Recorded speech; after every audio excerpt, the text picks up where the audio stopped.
దాన్ని ఎక్స్ప్లెయిన్ చేస్తుంది.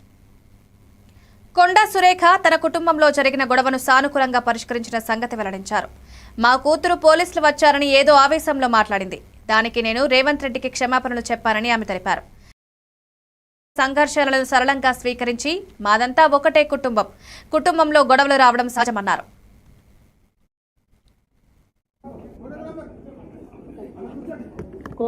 కుటుంబంలో వచ్చినట్టే మా పార్టీలో కూడా ఏదో మిస్అండర్స్టాండింగ్ తోటి కొన్ని గొడవలు రావడం జరిగింది. మరి కుటుంబం అన్నాక అందరం కలిసి నడవాల్సిందే.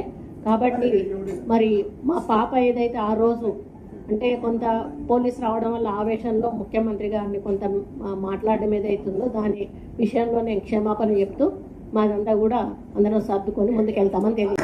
మాదంతా ఒక కాంగ్రెస్ కుటుంబంలో టీ కప్పులో తుఫాన్ లాగా మన కుటుంబాలలో గొడవలు వస్తాయి. అట్లనే కొన్ని మిస్అండర్స్టాండింగ్స్ వల్ల మాలో కూడా కొంత గొడవ రావడం జరిగింది.